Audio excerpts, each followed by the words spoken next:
First ஜெபம், ஆண்டவரே என்ன பண்ணுங்கன்னா எனக்கு கிருபை தாருங்க.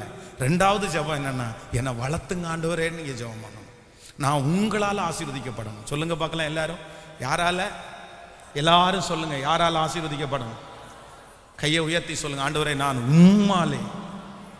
உங்களுக்கு ஒரு பேர் இருக்கணும். என்ன பேருன்னா, இதோ கர்த்தரால் ஆசீர்வதிக்கப்பட்டவன். அதான் சொல்றேன், கர்த்தரால் ஆசீர்வதிக்கப்பட்டவரே உள்ளே வாரும். அப்படி உங்களை பார்த்த உடனே சொல்லணும், கர்த்தரால் ஆசீர்வதிக்கப்பட்ட மகளே உள்ளே வா அப்படின்னு சொல்லணும். ஆமேன்னு சொல்லுங்க. எனக்கு அப்படிதான் சொல்றாங்க. என் குடும்பத்தில் உள்ளவங்க நிறைய பேர் அப்படிதான் சொல்லுவாங்க. கர்த்தர் ஒன்று ஆசீர்வச்சிருக்காரு. யாரு? ஆண்டவர் ஒன்று ஆசீர்வச்சிருக்காரு. எங்க குடும்பத்தில் எல்லாருமே இப்போ எனக்கு ஃபோன் பண்ணா அப்படிதான், கர்த்தர் ஒன்று ஆசீர்வச்சிட்டாருப்பா, கடவுளும் நீ இருந்த பக்திக்கு உனக்கு ஆசீர்வாதம் கிடைச்சிருச்சுப்பா, நீ பிடிச்ச ஆண்டவர் ஒன்று ஆசீர்வச்சாருப்பா. நான் நம்புறேன், எனக்கு மட்டும் இல்லை, உங்க ஒவ்வொருத்தருக்கும் சொல்லுவாங்க. விசுவாசிக்கிறீங்களா? நான் சொல்றேன், இந்த மாதிரி எல்லாம் நீங்க ஜெபம் பண்ணி அந்த கட்டுகள் எல்லாம் உங்களுக்கு உடையணும். அப்படி ஏன்னா பொதுவாகவே நம்ம இந்த சவுத்து இந்த பக்கத்தில் பார்த்தீங்கன்னா நிறைய கட்டு ஃபேமிலியில் அந்த சாபங்கள் எல்லாம் இருந்துகிட்டே இருக்கும். இது எப்போ நம்மளை விட்டு போகும்னா, நீங்கள் இந்த ஈடுபாடோடு வரும்போது தான் உங்களை போகணும். அழணும், கெஞ்சணும், ஜெபம் பண்ணணும், நிறைய நேரம் கர்த்தர் சமூகத்தில் உட்காணும், பைபிள் படிக்கணும். அதை பைபிள் படிக்க நீங்கள் அழணும், செய்தி கேட்க நீங்கள் அழணும். இதெல்லாம் தான் உங்கள்கிட்ட இருக்கிற அந்த ஸ்பிரிட்டை வெளியே கொண்டு தள்ளும். இல்லைன்னா நிறைய பேர் பிசாசோட குடிகொள்றவங்க இருக்காங்க. உள்ளுக்குள்ள பிசாசு இருந்துகிட்டே இருக்கும். அதனால தான் தீராத வியாதி, தீராத பிரச்சனை, அப்படி முன்னேற்றமே இருக்காது. இதெல்லாம் எப்போன்னா, சில நேரத்தில் ரொம்ப ஜெபிக்கும் போது பார்த்தீங்கன்னா சிலருக்கு வெளியே வரும். சிலருக்குள்ளே இருக்கிற பிசாசு வெளியே தெரியும், சிலருக்குள்ளே இருக்கிற பிசாசு வெளியவே தெரியாது, சுத்தமாக தெரியாது. உள்ளுக்குள்ள பிசாசு இருக்கிறத கண்டுபிடிக்கவே முடியாது, சாபம் இருக்கிறத கண்டுபிடிக்கவே முடியாது, செய்வனை இருக்கிறத கண்டுபிடிக்கவே முடியாது. அப்போ இது எப்போ ஓடும் அப்படின்னா, துதிக்க அதனுடைய வல்லமை அப்படியே இழந்து அது ஒண்ணுமே இல்லாம ஓடி போயிடும். அதுக்கப்புறம் நீங்க 1 ரூபா போட்டீங்கன்னா 10 ரூபாவா வரும். ஒரு விதை விதைச்சிங்கன்னா 10 ரூபா. சிலருக்கெல்லாம் ஏன் நீங்க நஷ்டம்னா, சம்திங் அந்த சத்ரு நீங்க 1 போடும்போது 40 பிடிங்கிட்டு போறான். நீங்க போடும்போது அவ சாவியா போகுது.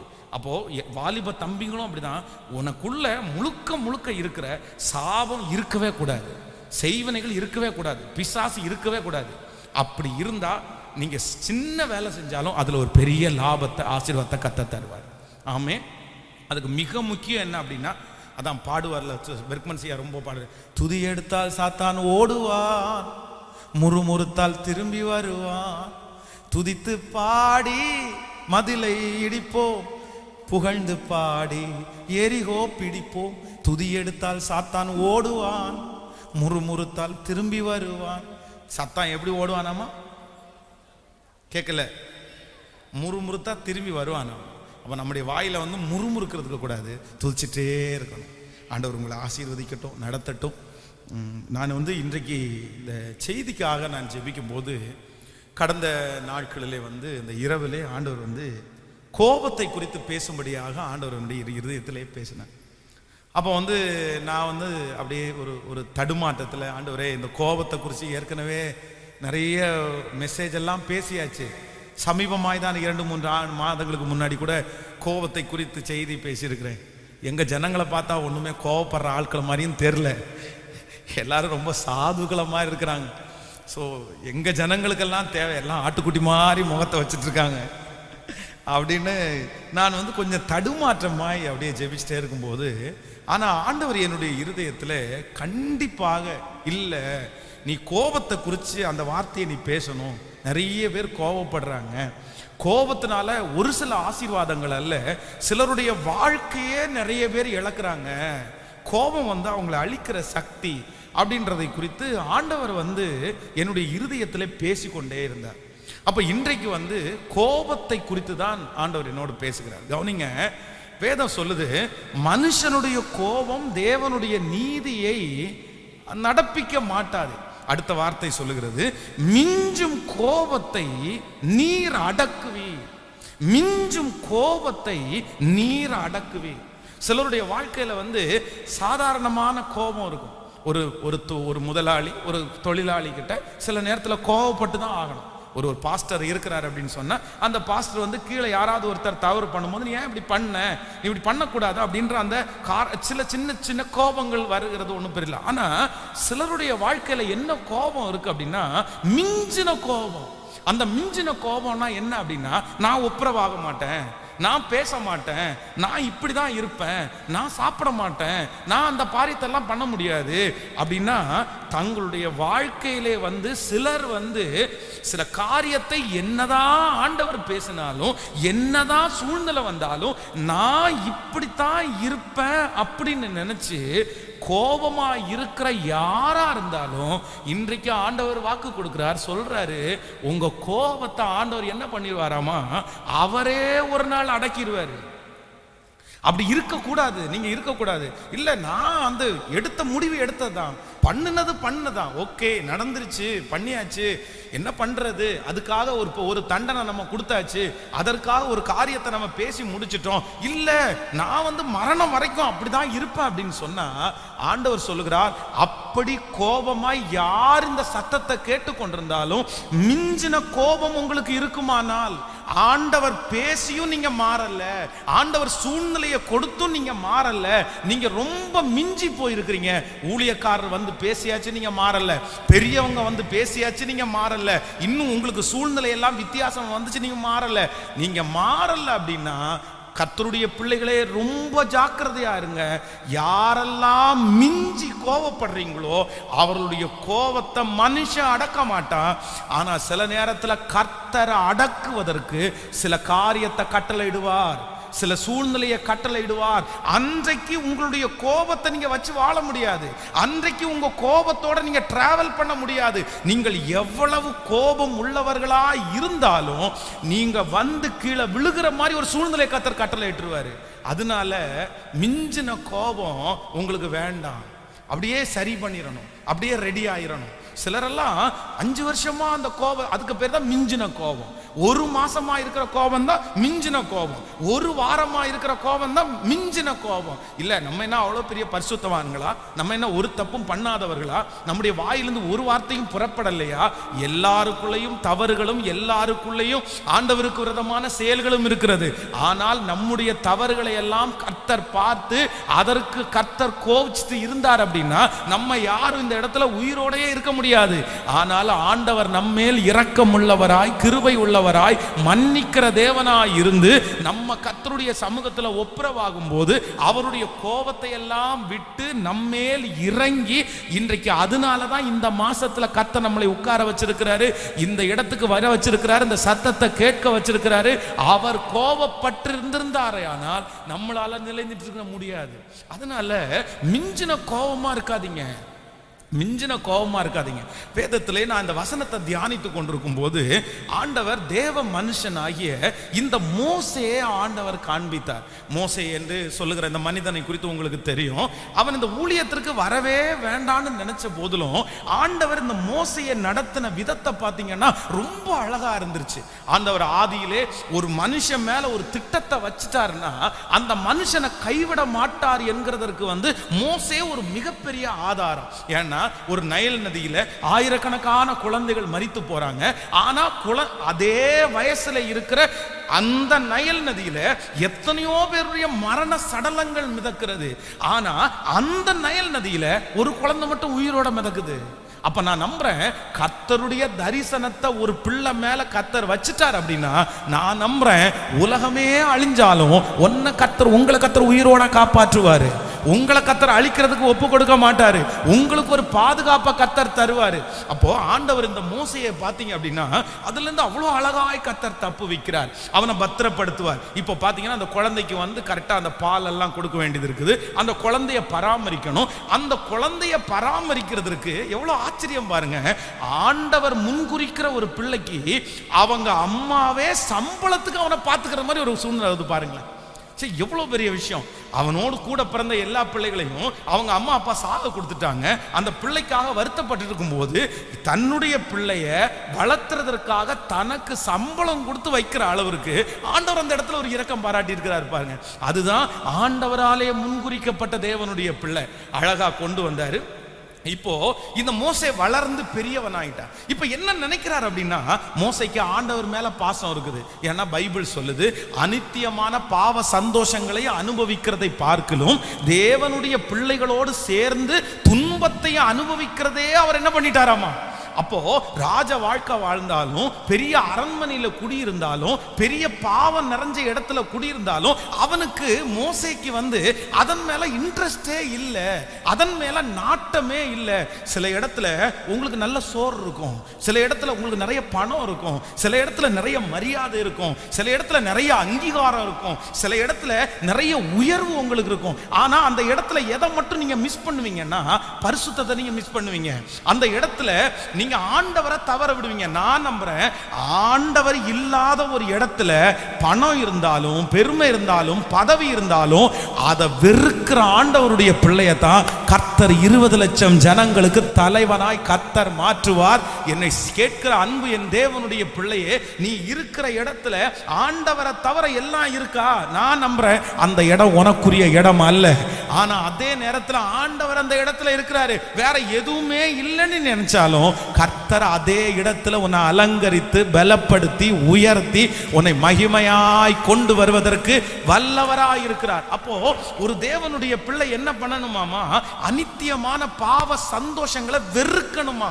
ஆண்டவர் வாலிப தம்பியை எப்ப செலக்ட் பண்ணுவாரு, வாலிப தங்கச்சியை எப்ப செலக்ட் பண்ணுவாரு? நீ எப்ப ஆண்டவருக்காக பயன்பட முடியும்னா, உனக்குள்ள உலகத்தை பார்த்த உடனே வெறுப்பு வரணும், ஆசை வரக்கூடாது.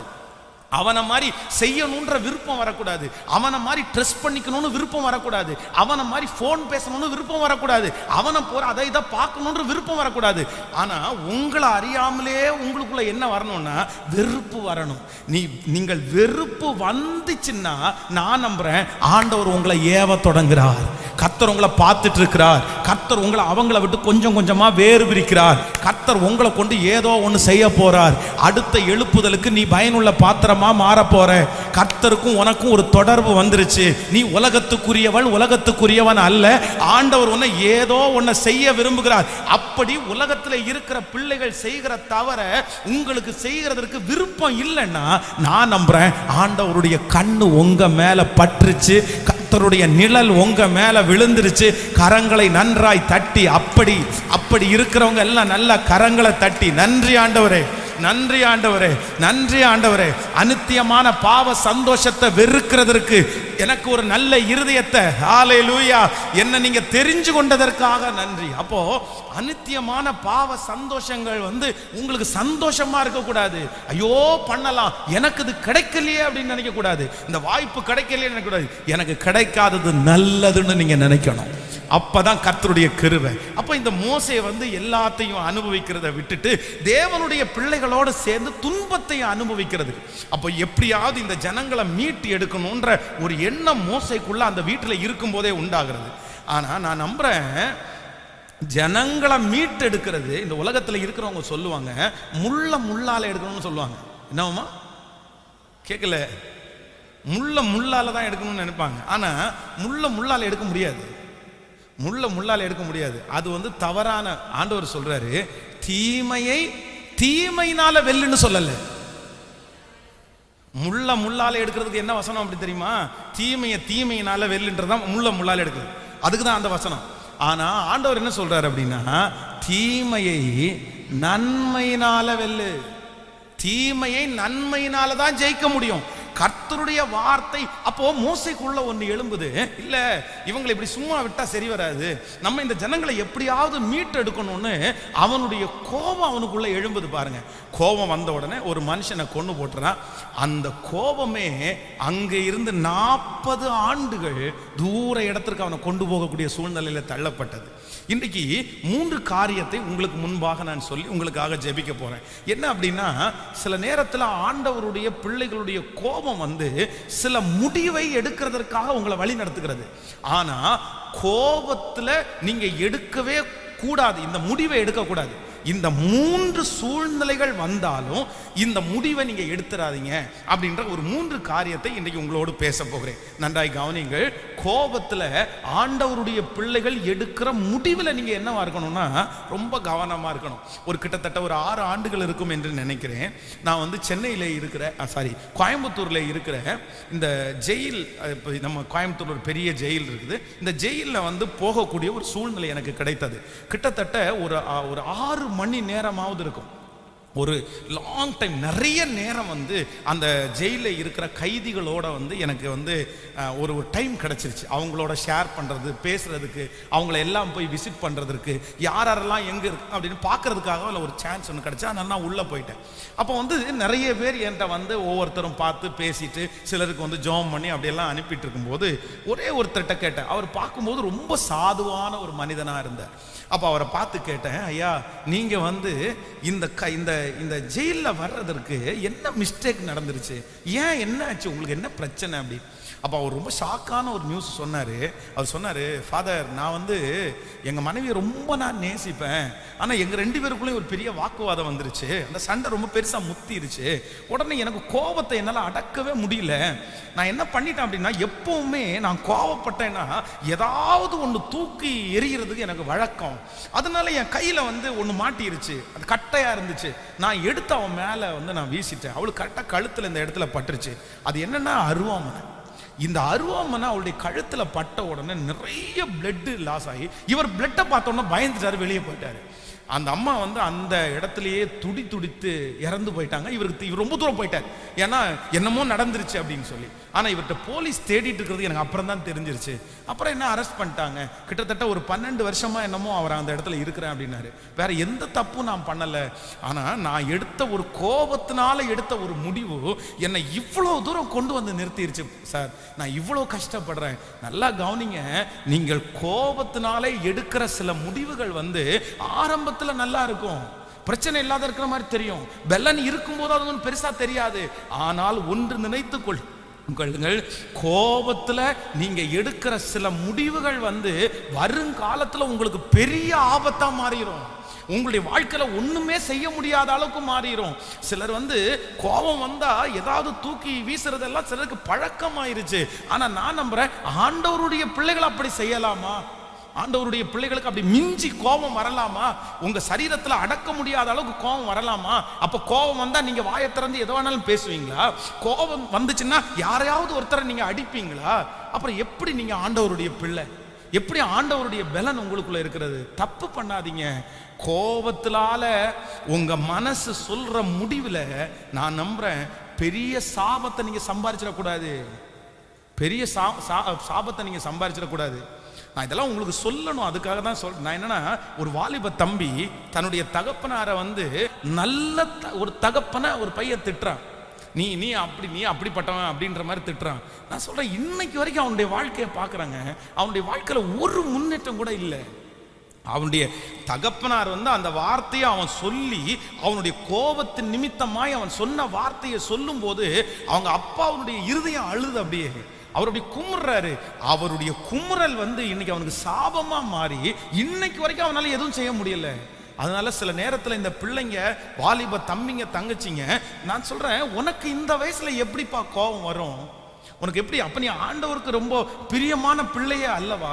உங்க அம்மாவை நீ எதிர்த்து இப்படி பேசுற, உங்க அப்பாவை நீ எதிர்த்து இப்படி பேசுற, உன் கோபத்தை இந்த வயசுல நீ இவ்வளவு கோபப்படுவாயானா நீ வளரும் போது எப்படி நீ கோபப்படுவ? நீ எப்படி ஒரு இடத்துல போய் வேலை செய்ய முடியும்? நீ எப்படி ஒரு மேனேஜருக்கு நீ அடங்கி வாழ்வ? நீ எப்படி ஒரு கணவனா இருக்கு, நீ எப்படி ஒரு மனைவிக்கு நீ கோஆபரேட் பண்ணுவ? இவ்வளவு கோபம் உனக்கு வரலாமா? இவ்வளவு இந்த வயசுல உனக்கு இவ்வளவு கோபம் வரலாமா? வேணாம், நீ பெரிய ஆபத்துல நீ மாட்டிக்காதப்பா, நீ மாட்டிக்காத. ஆண்டவருடைய கோபத்துக்கு நீ ஆளாயிடக்கூடாது. ஆண்டவரத்துல தினமும் ஜெபிக்கணும். ஆண்டவரே, என்னுடைய கோபத்தை நான் அடக்கிறதல்ல, உங்க கோபத்தை நீங்க என்ன பண்ணணும்னா அழிக்கணும். பக்கத்தில் இருக்கிற கையை பிடிச்சி சொல்லுங்க, கோபத்தை அடக்க வேண்டாம். சொல்லுங்க, கோபத்தை அடக்காதீங்க. ஆனா கோபத்தை நீங்க என்ன பண்ணணுமாமா? கேட்கல, அழிக்கணும். கோபத்தை நிறைய பேர் அடக்குறாங்க இன்னைக்கு. அவ்வளவுதான், நான் அடக்கிட்டு இருந்தேன் பாஸ்டர், நான் அடக்கிட்டு இருந்தேன், அமைதியா நான் வெளியே வந்து அடக்கிட்டு இருந்தேன். என்ன அடக்குறீங்க? கோபத்தை அடக்கி பிரயோஜனம் இல்லை, அடுத்து திருப்பியும் ஒரு நாள் வெளிப்படும். 10 வருஷம் தாண்டி வெளிப்படும். காரணம் வரும்போது முழுக்க மடை திறந்த வெள்ளம் போல வரும். அவ்வளவுதான். 10 நாள் பேச மாட்டீங்களா, அடக்கிட்டு வாயை மூடிட்டு சரி வாயை மூடிட்டு அப்படியே போயிருவீங்க. ஆனா இந்த 10வது நாள் 10 நாளுக்கு சேர்த்து வச்சது அப்படியே கக்குவீங்க பாருங்களேன், அது 6 மாதிரி போயிடும். அதனாலதான் கர்த்தர் சொல்றாரு, உங்க கோபத்தை நீங்க அடக்கி பிரயோஜனம் இல்லை, அதை என்ன பண்ணிடணும், நீங்க அழிச்சிடணும். வேண்டாம், அது அவ்வளவுதான், அழிச்சிட்டேன், மறந்துட்டேன். அப்படி நீங்கள் இருப்பீர்களே ஆனால் உங்களை கொண்டு கர்த்தர் பெரிய காரியங்களை கர்த்தர் செய்வார். சோ இந்த மோசேக்கு இவ்வளவு பலன் இருந்தும் இவ்வளவு ஆசீர்வாதம் இருந்தும் எல்லாத்தையும் இழந்தது இந்த கோபம். அப்போ இந்த கோபத்துல எடுக்கிற முடிவு இருக்குல்ல, இதுல ரொம்ப கவனமா இருக்கணும். ஒரு வார்த்தை பேசுறதுக்கு முன்னாடி யோசிக்கணும். ஆனா பேசினதுக்கு அப்புறம் யோசிச்சு எந்த பிரயோஜனமும் இல்லை. நான் உங்களுக்கு சொல்லுகிறேன், நான் ஓப்பனாக சொல்லணும்ல அப்படின்னா, என்னுடைய வீட்டில் நான் இருக்கும்போது என்ன மாதிரி ஒரு கோபக்காரன் எதிர்க்கவே முடியாது. ரட்சிக்கப்படுறதுக்கு ஆண்டவரை ரொம்ப நெருங்கிறதுக்கு முன்னாடி ஒரு நாள் எப்படி கோபம் வருதுப்பா. எங்கள் அண்ணன் நான் அப்போ எல்லாம் சட்டை எல்லாம் எங்களுக்கு கிடைக்காது. ஆனால் நான் என் சட்டை எல்லாம் ரொம்ப பத்திரமா வச்சுக்குவேன். நான் எப்போவுமே அயன் பண்ணி, எங்கள் ஊரில் அயன் பண்ண முடியாது, ஒரே ஒரு வீட்டில் கரிய அயன் பாக்ஸ் இருக்கும், அந்த பெட்டி. அதுக்கு கியூவில் 4 பேர் நிற்பாங்க.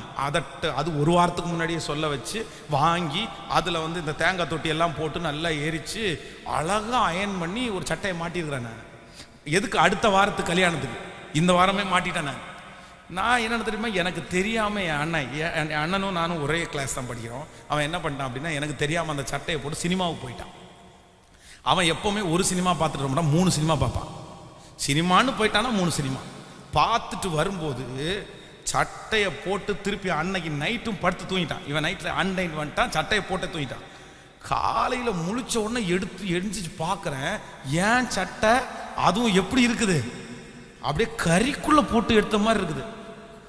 அதை கழட்டி வச்சுருந்தா கூட பரவாயில்ல, போட்டு படுத்தா எப்படி இருக்கும். எனக்கு காலையில் அந்த டீ என் கையில் இருக்குது, ஏன் என் சட்டையை எடுத்தேன்ற கோவம் என்னால் தாங்க முடியாமல் கையில் இந்த டீயை மூஞ்சி மேலே ஊற்றிட்டேன்.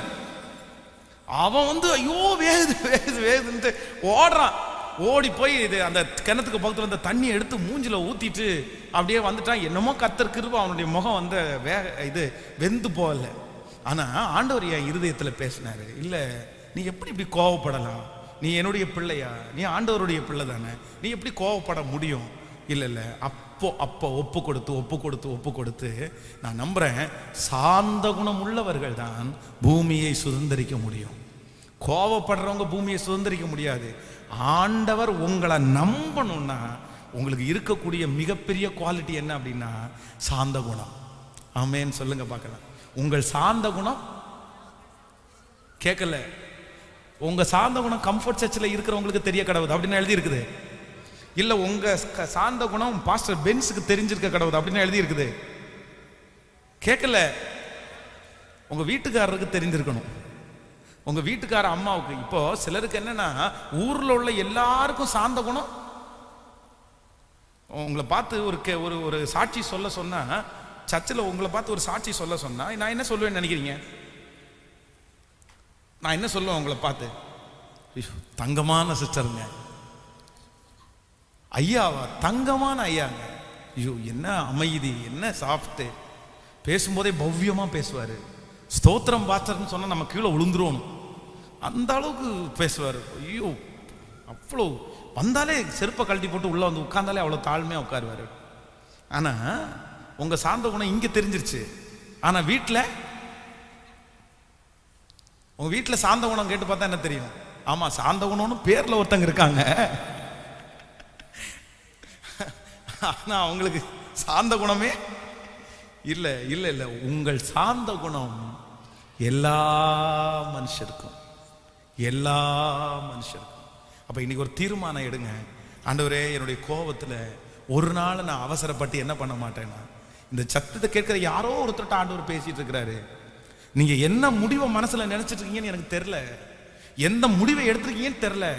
ஆனா நான் நம்புறேன், நீங்க நல்லா இருக்கும்போது முடிவெடுங்க, தப்புல. நீங்க ஜெபம் பண்ணும்போது முடிவெடுங்க, தப்புல. நீங்க சமாதானமா இருக்கும்போது ஒரு முடிவெடுங்க, தப்புல. ஆனா நீங்க கோபத்தோட இருக்கும்போது நீங்க எவ்வளவு பெரிய முடிவை எடுத்தாலும் நான் நம்புறேன் அது உங்களுக்கு தீமையாத்தான் முடியுமே தவிர, கோபத்தோட நீங்க எடுக்கிற முடிவு நல்ல முடிவா இருக்காது. கோபத்தோட இருக்கிற ஒரு மனுஷன் எடுக்கிற முடிவு சரியான முடிவை அவன் எடுக்கவே முடியாது. உங்க அம்மா மேல இருக்கிற கோபம், உங்க அப்பா மேல இருக்கிற கோபம், உங்க நண்பர்கள் மேல இருக்கிற கோபத்தினால நீ ஒரு முடிவை எடுப்பாயானால் அந்த கோபத்தினாலே வருகிற முடிவு உனக்கு ஆபத்தாய் முடிந்துடும். சோ யாரோ ஒருத்தட்ட கர்த்தர் பேசுறாரு, ஜாக்கிரதை, நீங்க கோபத்தினால முடிவு எடுத்துறாதீங்க. கோபத்தினால முடிவு எடுத்துறாதீங்க. இன்னைக்கு நீங்க முடிவு கோபத்தினால சிலர் டக்குன்னு முடிவு எடுத்துறாங்க. ஆனா ஒரு 3 காரியத்தை உங்களுக்கு சொல்லுகிறேன். இந்த 3 காரியத்தை உங்களுக்கு தெரிஞ்சுக்கிட்டீங்கன்னா நீங்க கோபத்துல கூட முடிவெடுக்க கூடாதுன்னு உங்களுக்கு தெரிஞ்சிடும். அதை சொல்லி நான் ஜெபிக்க ஆசைப்படுகிறேன். வாசிக்கலாம். இந்த தேவனுடைய மனுஷனுடைய வாழ்க்கையை நம்ம வாசிக்கலாம். நம்பர் 1, முதலாவதாக ஒரு வசனத்தை நம்ம வாசிக்க போகிறோம். எடுத்துக்கொள்ளுங்கள். ஸ்தோத்திரம். யாத்திராகமத்தை எடுத்துக்கொள்ளுங்கள். யாத்திராகமம் 32ஆம் அதிகாரத்திற்கு வாருங்கள். யாத்திராகம் 32ஆம் அதிகாரத்திலே 19வது வசனத்தை வாசிக்கலாமா? 32ஆம் அதிகாரம் 19வது வசனத்தை வாசிக்கலாம். அவன் பாளையத்திற்கு சமீபித்து அந்த கன்றுக்குட்டியையும் நடனத்தையும் கண்டபோது மோசே கோபம் மூண்டவனாகி தன் கையில் இருந்த பலகைகளை மலையின் அடியிலே எறிந்து உடைத்து போட்டு. கவனிங்க ஆண்டவருடைய பிள்ளைகளே, எல்லாரும் நான் கவனமாய் கவனிங்க. இந்த மோசே தன்னுடைய கோபத்தினால 3 விதமான முடிவு எடுக்கிறாரு. இந்த 3 விதமான முடிவும் அவருடைய வாழ்க்கையில ஒரு பெரிய தீமையாய் முடிஞ்சது. அப்போ ஒரு தேவனுடைய பிள்ளை இந்த இடத்துல நம்ம என்ன வாசிக்கிறோம் அப்படின்னா, மோசே 40 நாள் மலையில போறாரு. அங்க ஆண்டவரோட பேசிட்டு இருக்கிறாரு. அப்ப ஆண்டவர் நிறைய காரியத்தை அவருக்கு சொல்லி கொடுக்கிறாரு. அப்ப ஸ்பெஷலா அவன் மலையிலிருந்து கீழே இறங்கி வரும்போது ஆண்டவர் அவன் கையில ஒரு கிஃப்ட் மாதிரி ஒன்று கொடுக்கிறாரு. அந்த கிஃப்டை நீங்க வாசி பார்த்தீங்கன்னா ரொம்ப ஆச்சரியமா இருக்கும். நீங்கள் 32ஆம் அதிகாரத்திலே 15வது வசனத்திலிருந்து வாசிக்கலாமா? நீங்கள் 32ஆம் அதிகாரம் 15வது வசனத்திலிருந்து வாசிக்கலாம். பின்பு மோசே மலையிலிருந்து இறங்கினான். சாட்சி பலகைகள் 2 அவன் கையிலே இருந்தது. அந்த பலகைகள் இருபுறமும் எழுதப்பட்டிருந்தது. அவைகள் இந்த பக்கத்திலும் அந்த பக்கத்திலும் எழுதப்பட்டிருந்தது. அந்த பலகைகள் தேவனால் செய்யப்பட்டதாயும் அவைகளிலே பதிர்ந்திருந்த எழுத்து தேவனால் எழுதப்பட்டதாயும் இருந்தது. ஹலோ, நல்லா கவனிங்க. இப்போ மோசேயினுடைய கையிலே கொடுக்கப்பட்டிருக்கிற அந்த கிஃப்ட் என்ன கிஃப்ட்? அது சாதாரணமானது அல்ல. அந்த பலகைய மேனுஃபேக்சர் பண்ணது யாராமா? அதை உருவாக்குனவர் கர்த்தர். இன்னொன்னு வேதம் சொல்லுது, அதுல எழுதி இருக்கிற எழுத்த கூட யார் எழுதினாதாமா? அப்போ அந்த பலகைய தூதர்களை வைத்து ஆண்டவர் செய்ய வச்சிருக்கலாம். இல்ல இவன்ட்டே சொல்லி நீ எழுதுப்பா, நான் சொல்ல எழுதுன்னு சொல்லலாம். இல்லைன்னா ஒரு பலகை கீழே எடுத்துட்டுவான்னு சொல்லலாம். ஆனா ஆண்டவர் அந்த 10 கற்பனைகளை அவ்வளவு கர்த்தர் மதிச்சார். அது அவருக்கு ரொம்ப முக்கியமா தெரிஞ்சதுனால அவரே உருவாக்கி அவரே எழுதி இப்ப அழகா, நான் நம்புறேன் கர்த்தரிடத்திலிருந்து ஒரு கிஃப்ட் நமக்கு வந்துருச்சுன்னா அது கண்டிப்பா நமக்கு பெஸ்டா தான் இருக்கும். நம்புறீங்களா இல்லையா? ஆண்டவரிடத்திலிருந்து அவருடைய கைப்படை எழுதி உன்னை வாங்குறதுன்றது எவ்வளவு பெரிய ஆசீர்வாதம், எவ்வளோ பெரிய வெற்றி. நம்ம நிறைய நேரத்தில் ஸ்கூலில் படிக்கும்போது பார்த்தீங்கன்னா இந்த ஆட்டோகிராஃப் எழுதுகிற பழக்கம் இருக்கும் பாருங்களேன். நிறைய பேர் நிறைய பெரிய பெரிய ஆட்கள்கிட்ட போய் டைரியை கொடுத்து எனக்கு எழுதி கொடுங்க அப்படின்னு. அப்போ அவங்க எழுதி கொடுத்ததை பார்த்தீங்கன்னா காலம் முழுவதும் நம்ம வச்சு பார்ப்போம். சரி, இவங்க எழுதி கொடுத்துருக்காங்க பாருங்க, எழுதி. அப்போ எவ்வளோ முக்கியமானது. ஆனால் தன்னுடைய கோபத்தினுடைய உச்ச கட்டத்தில் ஜனங்கள் தப்பு பண்ணாங்க, ஜனங்கள் தீய வழியில் நடந்தாங்க. ஆனா தன்னுடைய கையில ஆண்டவரே எழுதி ஆண்டவரே உருவாக்கி கொடுத்த அந்த கற்பலைகளை அவன் என்ன பண்ணான் அப்படின்னா, பைபிள் சொல்லுது, அவன் அந்த மலையினுடைய அடிவாரத்தில் போட்டு, வேதம் சொல்லுகிறது, அவன் என்ன பண்ணானாமா உடைச்சிட்டான். அப்போ நம்பர் 1, முதலாவதாக ஒரு ஆண்டவருடைய பிள்ளை ரொம்ப கவனமா இருக்கணும். உங்களுடைய கோபம் நியாயமானதா இருந்தா கூட நீங்க கோபத்தினால முடிவு எடுக்க கூடாதா? பக்கத்தில் இருக்கிற கையை பிடிச்சி சொல்லுங்க, உங்களுடைய கோபம் நியாயமானதா இருந்தாலும் கோபத்தில் நீங்க என்ன பண்ணக்கூடாதாமா? ஹலோ, நம்ம முடிவு எடுப்போம். நியாயம் இல்லைன்னா முடிவு எடுக்க மாட்டோம். ஆனா நியாயமா இருந்தா உங்களுடைய கோபம் நியாயமானதா இருந்தால் உங்களை சுற்றி இருக்கிற நிறைய பேர் என்ன சொல்லுவாங்க? முடிவு எடுக்கிறதுக்கு சொல்லுவாங்க. ஆமாப்பா, நீ நியாயமான ஆளுப்பா, நீ முடிவு எடுப்பா. இப்போ நான் நம்புறேன், இந்த மோசைக்கு விரோதமாய், மோசைக்கு முன்பாக இருக்கிற ஜனங்கள் செய்தது தவறு. எப்பா, உங்களுக்கு எதுக்குப்பா 10 கற்பனைகள்? உங்களுக்கு ஆண்டவர் எழுதி கொடுத்த கற்பனை எதுக்கு? தேவையே கிடையாது, உனக்கு வேண்டாம். உனக்கு இதை வச்சு நீ என்ன பண்ண போற? நீ ஆண்டவரே விட்டுட்டு போனவன். ஆண்டவர் இவ்வளவு கஷ்டப்பட்டு உனக்காக எழுதி கொடுத்திருக்கிறாரு, இத்தனை பண்ணி இருக்கிறாரு, உனக்கு கொஞ்சம் கூட நன்றி இல்லை. அந்த கோபம் மோசையினுடைய இருதயத்துல மேலோங்க மேலோங்க மேலோங்க, இவ்வளவு துரோகியான, இவ்வளவு மோசமான இவங்களுக்கு இந்த கற்பலைகளை நான் கொடுக்காட்டி என்ன அப்படின்னு நினைச்சு அந்த கற்பலைகளை உடைச்சிட்டான். ஆனா வேதம் சொல்லுது, அதுல எழுதியிருந்தது மிக முக்கியமானது. ஆண்டவர் திரும்ப அவனையே செய்ய வச்சு கர்த்தர் எழுத வைக்கிறாரு. அந்த ஆசீர்வாதம் இன்னைக்கு ஒருவேளை அப்படி அது இருந்துச்சுன்னா, அந்த ஜனங்களுக்கெல்லாம் கர்த்தரால் எழுதப்பட்டது எவ்வளோ ஒரு நல்லா எப்படி இருந்திருக்கும் பாருங்க. அந்த ஜனங்களுக்கு அதுல ஒரு பவர் இருந்திருக்கும். அதுல கண்டிப்பா ஒரு கர்த்தருடைய கைப்பட எழுதி இருந்ததுல கண்டிப்பா சொல்ற ஒரு வல்லம் இருந்திருக்கும். நம்புறீங்களா இல்லையா? எத்தனை பேர் விசுவாசிக்கிறீங்க? அதான் நீங்க ஆண்டவருடைய கல்வாரி சிலுவையிலே அவங்க அந்த ரத்தம் அந்த கடைசி நேரத்தில் அவருடைய கல்வாரி சிலுவையில் அவர் மரிக்கும் போது கொஞ்சம் மழை அடித்ததுனால அதிலிருந்து கொஞ்சம் தண்ணீர் போய் சில குஷ்டரோகிகள் இருக்கிற இடத்துல போகும்போது அந்த குஷ்டரோகிகள் சுகம் பெற்றாங்க அப்படின்னு சொல்லி ஒரு புத்தகத்தில் எழுதியிருந்தார். அது கூட தான் அந்த பென்கர் அப்படின்னு ஏதோ ஒரு அதில் கூட பண்ணியிருப்பாங்க அப்படின்லாம் சொன்னாங்க. அப்போ நான் என்ன நம்புகிறேன் அப்படின்னு சொன்னால், ஆண்டவராய் எழுதி கொடுத்ததில் ஒரு பெரிய வல்லமை இருந்திருக்கும். ஆனால் இஸ்ரவேல் ஜனங்கள் அதை தொலைச்சிட்டாங்க. மோசே அதை தொலைச்சிட்டான். காரணம் என்ன அப்படின்னா, தன்னுடைய கோப நியாயமா இருந்தாலும் அவன் அந்த இடத்துல அந்த முடிவை என்ன பண்ணிருக்க கூடாதுன்னா, இன்னைக்கு இந்த சத்தத்தை கேட்கிற அன்பு ஆண்டவருடைய பிள்ளையே, யாரோ ஒருத்தர் இந்த இடத்துல என் கோபம் நியாயமானது, அதனால தான் நான் பேச மாட்டேன், என் கோபம் நியாயமானது அதனால தான் நான் பழி வாங்குவேன், என் கோபம் நியாயமானது அதனால தான் நான் இப்படி பண்றேன் அப்படின்னு யாரோ ஒருத்தர் இருப்பீர்களே. ஆனால் நான் நம்புறேன், உங்களுடைய கோபம் நியாயமானது தான், அதை கர்த்தர் ஒத்துக்கிறார். ஆனா உங்க கோபம் நியாயமானது ஆனாலும் நீங்க என்ன பண்ணிடக்கூடாதுன்னா, முடிவு மட்டும் யாருடைய கையில் என்ன? சத்தமா சொல்லுங்க, எல்லாருமே கையை உயர்த்தி சொல்லுங்க, ஆண்டவரே என்னுடைய கோபம் நியாயமானதா இருந்தாலும் சொல்லுங்க, முடிவு சொல்லுங்க, முழு பலத்தோட சொல்லுங்க, ஆண்டவரே ஆண்டவரே முடிவு உம்முடையது. சொல்லுங்க எல்லாரும் முழு பலத்தோட சொல்லுங்க, ஆண்டவரே முடிவு உம்முடையது, முடிவு உம்முடையது. சொல்லுங்க, முழு பலத்தோட சொல்லுங்க. நீங்க சொல்ல சொல்ல கர்த்தர் அதை கேட்கட்டும். ஆண்டவரே முடிவு உம்முடையது, ஆண்டவரே முடிவை நான் எடுக்க மாட்டேன்.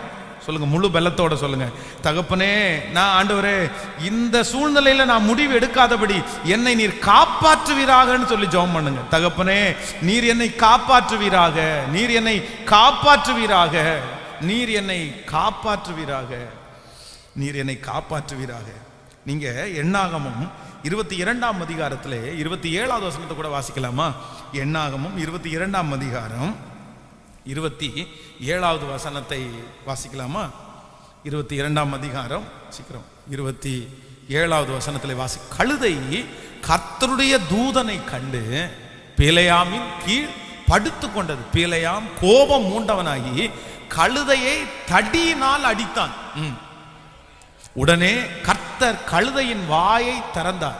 அப்பொழுது பிலேயாமை பார்த்து, நீ என்னை இப்பொழுது 3 தரம் அடிக்கும்படி நான் உமக்கு என்ன செய்தேன் என்றது. கவனிங்க, பிலேயாம் ஒரு கழுதை ஏறி போறாரு.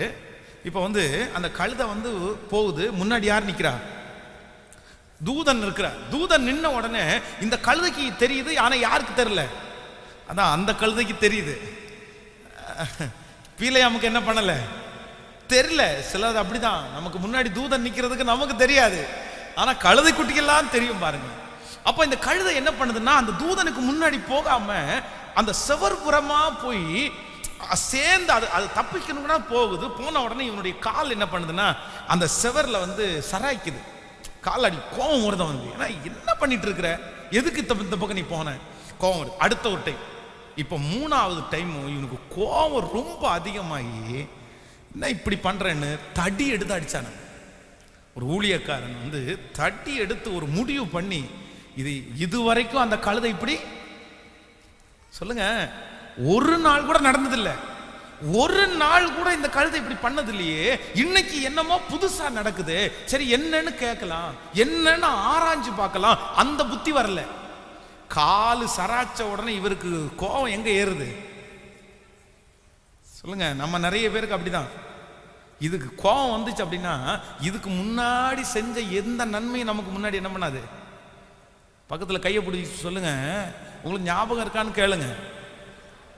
கோபம் வர்றதுக்கு முன்னாடி நீங்க கோபப்படுற மனுஷங்க வந்து முன்னாடி செஞ்சது உங்களுக்கு ஞாபகம் வரணும். கையை கொடுத்து சொல்றீங்களா? கை கொடுத்து சொல்லுங்க. முன்னாடி செஞ்சது என்ன பண்ணணும்? ஞாபகம் வந்தா உங்களுக்கு என்ன வராது? இத்தனை வருஷமா என் கூட இந்த கழுதை இருக்குது, ஒரு நாள் கூட இப்படி பண்ணலையே, இன்னைக்கு இப்படி பண்ணுது, என்னப்பா உனக்கு பிரச்சனை அப்படின்னு கீழே இறங்கி தடவி கொடுத்திருந்தா அந்த கழுதை வந்து ஆணு கத்தி இருக்காது, மெதுவா பேசியிருக்கும். ஐயா நீங்க போறது ஏசப்பாவுக்கு பிரியம் இல்ல, முன்னாடி யார் நின்று இருக்கா? தூதன் நின்று இருக்காரு, ஒப்பு கொடுங்க, நம்ம 2 பேரும் வீட்டுக்கு போவோம்னு சொல்லியிருக்கோம். இப்போ இவருக்கு ரொம்ப கோவம் வந்து ஒரு முடிவு எடுத்துறாரு. இதை இன்னைக்கு ஒரு சாத்தாம, அதை நம்ம நிறைய பேர் முடிவு எடுப்பல, ஒரு கேள்வி நாக்க புடுங்கிறது மாதிரி கேட்காம நான் வீட்டுக்கு வரமாட்டேன், இன்னைக்கு 2ல் 1 பார்க்காம, நான் இன்னைக்கு 2ல் 1 பார்க்க மாட்டேன். ஏன் அப்படின்னா எனக்கு தெரியும் என் முடிவு, என்னுடைய கோபத்தில் என்ன இருக்கு. ஹலோ, நியாயம் இருந்தாலே நமக்கு என்ன கேட்க தோணுது? 2ல் 1 கேட்காம விட மாட்டேன், 1 பார்க்காம விட மாட்டேன். ஏன் இப்படி பண்ண, ஏன் இப்படி பண்ண, ஏன் இப்படி செஞ்ச? ஆனா ஆண்டவர் அந்த இடத்துல பிழையாம இடத்துல பேசுறாரு. உன் கோபம் நியாயமானதுதான், அது உன் காலை கொண்டு போய் தரைச்சிருக்க கூடாது, இப்படி செஞ்சிருக்க கூடாது. ஆனா அது ஏன் இப்படி பண்ணிருச்சுன்னு யோசிச்சியா? எதனால இந்த பிரச்சனை வந்துச்சுன்னு நினைச்சியா? என்ன காரணம்னு நினைச்சியா? உன் ஜெப குறைவா, உபவாச குறைவா, கீழ்ப்படியாமையா, ஒப்பு கொடுக்கலையா, இல்ல கர்த்தருக்கு விரோதமான பாவமா? ஆண்டவருடைய பிள்ளைங்கள் ரொம்ப கவனமா இருக்கணும். கோபத்துல நீங்க எப்படி முடிவெடுத்துடக்கூடாது அப்படின்னு சொன்னா, ஆண்டவரே என் கோபம் நியாயமானதா இருந்தா கூட நான் என்ன பண்ண மாட்டேன். கையை உயர்த்தி சொல்லுங்க பார்க்கலாம். ஆமென். சவுலை கொல்லுவதற்காக சுற்றி இருக்கிற எல்லா ஊழியக்காரர்களும் தாவீதை பார்த்து சொல்றாங்க, கொன்றுங்க கொன்றுங்க, கர்த்தரே சவுலை உங்க கையில ஹலோ ஒப்பு கொடுத்துட்டாரு.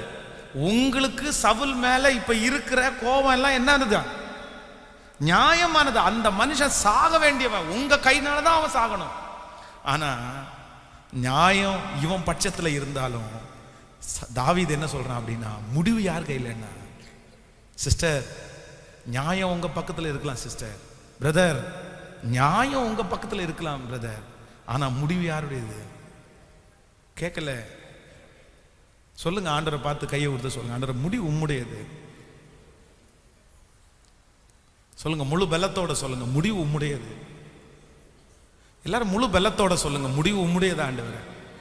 ஆனா யாரோ ஒருத்தரோட ஆண்டவர் தெளிவா பேசிட்டு இருக்கிறாரு, யாரோ ஒருத்தரோட தெளிவா பேசிட்டு இருக்கிறாரு. முடிவு உங்களுடையது இல்லை, முடிவு உங்களுடையது இல்லை, முடிவு உங்களுடையது அல்ல. முடிவு யாருடையது அப்படின்னா, ஆண்டவரே உம்முடையது, ஆண்டவரே உம்முடையது, ஆண்டவரே உம்முடையது. ஆமென்.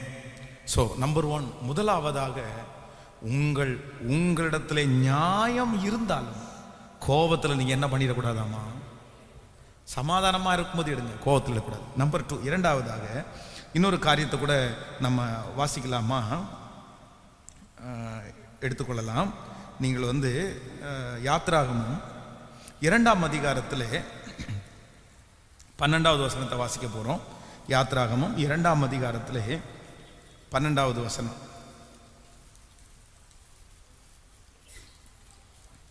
2ஆம் அதிகாரம் 12வது வசனம். அங்கும் இங்கும் பார்த்து ஒருவரும் இல்லை என்று அறிந்து எகிப்தியனை வெட்டி அவனை மணலிலே புதைத்து போட்டான். அடுத்த வசனம். அவன் மறுநாளிலே வெளியே போன போது எபிரேயனான மனுஷன் இருவர் சண்டை போட்டு கொண்டிருந்தார்கள். நல்லா கவனிங்க ஆண்டவர், போதும், நல்லா கவனிங்க ஆண்டவருடைய பிள்ளைகளே. இந்த இடத்துல மோசையினுடைய கோபத்திலே எடுத்த இரண்டாவது முடிவு. முதலாவதாக கோபத்தில் அவன் எடுத்த ஒரு முதல் முடிவு என்ன அப்படின்னா, கற்பலைகளை உடைச்சு நாசம் பண்ணிட்டாங்க, அது ஒரு முடிவு. இரண்டாவதாக இந்த இடத்துல என்ன பண்ணுதுன்னா, ஒரு எபிரேயனை ஒரு எகிப்தியனை அடிக்கிறத பார்த்த உடனே மோசைக்கு என்ன வருது? பயங்கரமான ஒரு கோபம் வருது. இப்போ கோபம் வந்த உடனே இந்த மோசைக்கு எகிப்தியனை அடிக்கக்கூடிய பலன் எபிரேயனுக்கு இல்ல, ஆனா யாருக்கு இருக்குது? புரியுதா உங்களுக்கு? அந்த சிச்சுவேஷன்ல வந்து ஒரு எகிப்தியன் வந்து ஒரு எபிரேயனை அடிக்கிறான், அந்த எபிரேயனுக்கு திருப்பி அடிக்கிறதுக்கு பலன் இல்ல, ஆனா யாருக்கு பலன் இருக்குது? மோசைக்கு பலனும் இருக்குது, இன்னொன்னு பெரிய இடத்துக்குள்ள அதிகாரமும். இந்த அதிகாரத்தையும் இந்த பலத்தையும் யூஸ் பண்ணி தனக்கு கோபம் வந்த உடனே வேதம் சொல்லுகிறது, அந்த எகிப்தியனை அடிச்சு கொன்னுட்டு மணல்ல என்ன பண்ணிட்டானாமா? அதிகாரம், என் கையில பவர் இருக்குது. நம்பர் 2, இரண்டாவதாக ஒரு தேவனுடைய பிள்ளை கோபத்துல நீங்க எப்படி முடிவு எடுக்க கூடாதுன்னா, உங்க கையில அதிகாரம் இருந்தாலும் நீங்க கோபத்துல என்ன பண்ணிடக்கூடாதுன்னா, வக்கீல் உங்க பக்கத்துல இருக்கிறதுனால முடிவெடுத்த முடியாது, போலீஸ்காரர் உங்க பக்கத்துல இருக்கிறதுனால முடிவெடுத்த முடியாது, அம்மா அப்பா உங்க சைடுல, அப்பா அம்மா உங்க சைடுல, இல்லைன்னா சொந்தக்காரங்க உங்க சைடுல இருந்த உடனே, அதிகாரம் இருந்த உடனே கோபத்துல நீங்க எடுக்கிற முடிவு என்ன மாறிடும்? அது நல்லா முடியாது. ஆமேன்னு சொல்லுங்க. பக்கத்துல இருக்கிற கரத்தை பிடிச்சு சொல்லுங்க, உங்க கையில அதிகாரம் இருக்கும்போது நீங்க எடுக்கிற எல்லா முடிவுகளும் சரியானதா இருக்காது. சொல்லுங்க, நல்லா சொல்லுங்க, பக்கத்துல கையை பிடிச்சு சொல்லுங்க. உங்க கையில அதிகாரம் இருக்கும்போது நீங்க எடுக்கிற முடிவு என்னவா இருக்காது அப்படின்னா, அல்லேலூயா. ஒரு சில ஆண்டுகளுக்கு முன்பாக திருச்சபையில ஒரு லேப்டாப் ஒன்று வாங்கி வச்சிருந்தோம். அந்த லேப்டாப்ல தான் இந்த ஊழியம் ஆரம்பித்த நாளிலிருந்து இப்போ அப்போ வரைக்கும் இருந்த எல்லா ஃபோட்டோஸும் வந்து அதில் தான் இருந்துச்சு. ஃபோட்டோஸு, வீடியோஸு எல்லாமே அதில் இருந்துச்சு. அப்போ வந்து எப்போவுமே சர்ச்சில் வந்து நாங்கள் வந்து பொருளை எல்லாம் ஒரு இடத்துல வச்சிட்டோன்னா அந்த பொருள் அப்படியே இருக்கும், யாரும் எதுவும் எடுக்க மாட்டாங்க. அப்போ அந்த லேப்டாப்பை வச்சுட்டு நான் வெளியே போயிட்டேன். ஒருத்தர் வந்து அந்த பின்னாடி பக்கத்தில் ஒரு ஓட்டை போட்டு அவர் உள்ளே வந்து எடுத்து அந்த லேப்டாப்பை எடுத்து பைக்குள்ளே வச்சு அவர் கொண்டு போகிறார். நம்ம வந்து அந்த டைமில் வந்து ஒரு சிசிடிவி கேமரா ஒன்று மாட்டியிருந்தோம். அப்போ வந்து அந்த சிசிடிவி கேமராவில் பார்த்தா அந்த மனுஷன் வந்து யாருன்னு நான் கண்டுபிடிச்சிட்டேன். இந்த ஏரியாவிலேயே ரொம்ப ஒரு ரவுடியான ஒரு மாசமான ஒரு மனுஷன்னு வச்சுங்களேன். அந்த வீடியோவை பார்த்தேன். இப்போ பார்த்த உடனே அந்த மனுஷன் எனக்கு தெரியும். அவருக்கு ஸ்ட்ரைட்டாக ஃபோன் பண்ணேன். இந்த மாதிரி ஃபோன் பண்ணிவிட்டு, பாஸ்டர் பேசுகிறேன், இந்த மாதிரி சர்ச்சில் வந்து நீங்கள் லேப்டாப்பை எடுத்துகிட்டு போயிருக்கீங்களே அப்படின்னு. ஃபாதர், என்ன லேப்டாப்பு என்ன அப்படின்னுட்டேன். இல்லை, நீங்கள் வந்து நைட்டு இத்தனை மணிக்கு நீங்கள் எடுத்துகிட்டு போனது வந்து வீடியோவில் பதிவாகிருக்குது, சிசிடிவியில் ரெக்கார்ட் ஆயிடுச்சு. நான் இது என்ன பண்ணலாம்? நீங்கள் ஒன்று பண்ணுங்க, நான் வந்து இதையெல்லாம் யார்கிட்டையுமே நான் கொடுக்கல, இப்போ நான் போலீஸில் கொண்டு போய் இதை கொடுத்துட்டேன் அப்படின்னு சொன்னால் உங்களை எவிடன்ஸோட கூட்டு உள்ளே வைப்பாங்க. பட் நான் அப்படி செய்ய விரும்பலை. ஆனால் எப்படியாவது அந்த லேப்டாப்பை மட்டும் எனக்கு திரும்பி கொடுத்துருங்க, அதில் ரொம்ப முக்கியமான ஃபைல்ஸ் எல்லாம் இருக்குது. சரி ஃபாதர், நான் அதை விற்றுட்டேன், நான் போய் நாளைக்கே கேட்டு உங்களுக்கு வாங்கி தரேன்னு போனார். அந்த அவன் வந்து திரும்பி ஒரு 4 நாள் ஒன்றும் இல்லை. திருப்பி நான் ஃபோன் பண்ணுறேன், எப்பா என்னாச்சு, நீங்கள் அந்த இது வரலையே அப்படின்னா. இல்லை, அதை விற்றுட்டாங்க, அது எங்கே போச்சுன்னே தெரில, நான் என்னைக்காவது சம்பாதிக்கும் போது வேணா உங்களுக்கு காசு கொடுத்துட்றேன், என்னை மன்னிச்சிருங்க அப்படின்னு. எனக்கு இப்போது எனக்குள்ளே பெரிய தடுமாற்றம். இப்போ என்ன எவிடன்ஸ் யார் கையில் இருக்குது? என் கையில் எவிடன்ஸ் இருக்குது. நான் கொண்டு போய் கொடுத்தா கண்டிப்பாக எங்கே இருந்தாலும் அவன் எதை என்ன பண்ணி தரணும், வாங்கி தரணும். அவனை கண்டிப்பாக வந்து மாட்டி விட்டுருவான். சரி, நான் ஜெபம் பண்ணி கர்த்தர் கொடுத்தார், நீங்கள் தான் கொடுத்தீங்க ஆண்டவரே, ஆலயத்தில் வச்ச பொருள், அந்த மனுஷனை நீங்கள் சந்திக்கணும், அந்த மனுஷன் சாப்பிட்ட ஒவ்வொரு சாப்பாடும் உங்களுடைய ஆகாரம், அதனால நீங்கள் வந்து அதை தொட்டுறணும் அப்படின்னு சொல்லிட்டு விட்டுட்டேன். இங்கேருந்து திருடிட்டு போய் 4வது காம்பவுண்டு 5வது காம்பவுண்டில் ஒரு இடத்துல போய் அதே மாதிரி ஓட்டை போட்டு திருடும்போது அவங்க சிசிடிவியில் கண்டுபிடிச்சிட்டாங்க. ஸ்ட்ரைட்டாக போலீஸ்கிட்ட கொடுத்துட்டாங்க. வந்து ஜெயிலுக்கு கூப்பிட்டு போயிட்டாங்க. திரும்பி வந்தார். வந்துட்டு நீங்கள் என்னை மன்னிக்கணும், அவங்க என்னை பிடிச்சி போலீஸில் கொடுத்துட்டாங்க, நீங்கள் நினச்சிருந்தீங்கன்னா கூட கொடுத்துருக்கலாம், கொடுக்கல. நீ அவர் நிறைய வார்த்தை கடவுளுடைய பிள்ளை அப்படின்னு சொல்லியெல்லாம் அவர் நிறைய சொன்னார். அப்போது நான் என்ன நம்புகிறேன் அப்படின்னா, இன்னைக்கு அந்த அந்த அவனை பார்த்தாலுமே வந்து என்னை பார்க்கும்போது யாராவது ஒருத்தர் இந்த ஏரியாவில் இருந்து ஏதாவது பிரச்சனை பண்ணணும்னு நினைக்கும் போது அவன் என்ன, அவர் ஒரு பெரிய ரவுடி தான், சப்போர்ட் பண்ணி ஃபாதரை மட்டும் எதுவும் டிஸ்டர்ப் பண்ணாதீங்கப்பா, ஃபாதரை மட்டும் எப்படி டிஸ்டர்ப் பண்ணாதீங்கப்பா. அப்போ நான் நம்புகிறேன் சில நேரத்தில் வந்து உங்கள் கையில் அதிகாரம் இருக்கும்போது கூட நீங்கள் கோபத்தினால எடுக்காத முடிவினால உங்களுக்கு நஷ்டம் வராது, கண்டிப்பாக உங்களுக்கு லாபம் தான் வரும். ஆமென். உங்களுக்கு அதிகாரம் இருக்குது பிரதர், உங்கள் மனைவியை துரத்தி விடுறதுக்கு அதிகாரம் இருக்குது, உங்களுக்கு அதிகாரம் இருக்குது சிஸ்டர், உங்கள் கணவனாரை துரத்தி விடுறதுக்கு அதிகாரம் இருக்குது, இல்லை எக்ஸட்ரா எது வேணாலும் உங்கள் கையில் பவர் இருக்குன்றதுக்காக, உங்கள் கையில் பவர் இருக்குன்றதுக்காக கண்டிப்பாக கோபத்தில் நீங்கள் என்ன பண்ணிடக்கூடாதுன்னா ஆமேன்னு சொல்லுங்க. கையை உயர்த்தி ஏசப்பாட்ட என்னை காத்துக்கொள்ளும் சொல்லுங்க. ஆண்டவரே என்னை காத்துக்கொள்ளும், முழு பெல்லத்தோடு சொல்லுங்க, என்னை காத்துக்கொள்ளும், என்னை காத்துக்கொள்ளும். என் கையில் அதிகாரம் இருக்கு அப்படின்றதுக்காக நான் எந்த முடிவையும் எடுத்துடக்கூடாது ஆண்டவரே. யாரோட பேசுறாங்களோ அவங்க கையை உயர்த்தி ஏசப்பாட்ட சொல்லுங்க, ஆண்டவரே. ஹல்லேலூயா, ஹல்லேலூயா சொல்லுங்க முழு பெல்லத்தோடு. ஆண்டவரே நன்றி, ஆண்டவரே நன்றி அப்பா, நன்றி அப்பா. ஆமே, நன்றி ஆண்டவரே. ஜீசஸ். இன்னும் தேவை கிருபை தாருமே. சொல்லுங்க எல்லாரும், எனக்கு இன்னும் தேவை தாருமே. தாழ்மையுள்ளவனிடம் தங்கிடுதே கிருபை.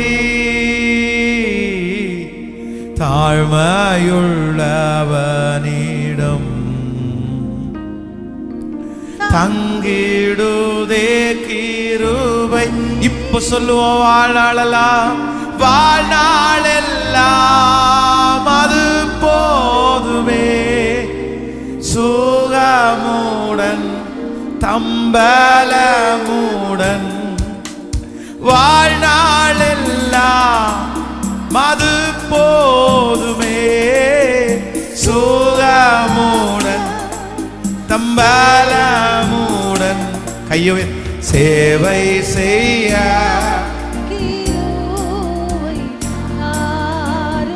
அப்பா ஏசப்பா இயேசுவே. சத்தமா சொல்லுவோம், சேவை செய்ய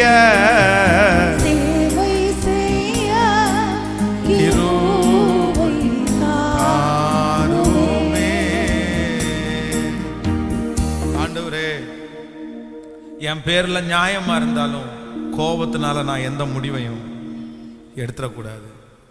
ஆண்டவரே, எனக்கு அதிகாரம் இருந்தாலும் நான் கோபத்தினால எந்த முடிவையும் எடுத்துடக்கூடாது. நீங்க ரொம்ப ஜாக்கிரதையா இருங்க. ஒருவேளை இன்னைக்கு இந்த செய்தி உங்களுக்கு வந்து சிலருக்கு இந்த பாதையில் நீங்க கடந்து போகாதவங்களா கூட இருக்கலாம். ஆனா என்னைக்காவது ஒரு நாள் இப்படிப்பட்ட ஒரு பாதையில நீங்க கடந்து போகும்போது உங்களுக்கு இந்த வார்த்தை ஞாபகம் வரணும், இந்த வசனம் ஞாபகம் வரணும். இல்ல எனக்கு அதிகாரம் இருக்கிறதுனால உடனே நான் எல்லாத்தையும் என்ன பண்ணிட முடியாது. அதிகாரம் இருந்த உடனே நான் எல்லாத்தையும் பண்ணிட முடியுமா? அதிகாரம் என் கையில இல்ல, அதிகாரம் யார் கையில இருக்குது? சத்தமா சொல்லுங்க. எல்லா அதிகாரமும் யாருடைய கையிலிருந்து வருதுன்னா கர்த்தருடைய அதிகாரம், அவருடைய கையிலிருந்து வருது. எனக்கு கொடுத்திருக்கிறார், ஒரு பொறுப்பை கொடுத்திருக்கிறார், ஒரு ரெப்ரசன்டேட்டிவ் மாதிரி நான் இருக்கிறேன், அவ்வளவுதான். ஆனா என் இஷ்டத்துக்கு நான் எதையும் பண்ணிட முடியாது. நான் இஷ்டத்துக்கு எல்லாத்தையும் செஞ்சிட முடியாது. நான் கண்டிப்பாக எதை செஞ்சாலும் யார்கிட்ட கேட்கணும் அப்படின்னா என் கர்த்தரிடத்துல பெர்மிஷன் கேட்கணும். அப்படி செய்யறவங்க தான் மாட்ட மாட்டாங்களே தவிர, நான் நம்புறேன் தான் இஷ்டத்துக்கு எடுக்கிறவங்க கண்டிப்பாக மாட்டிடுவாங்க.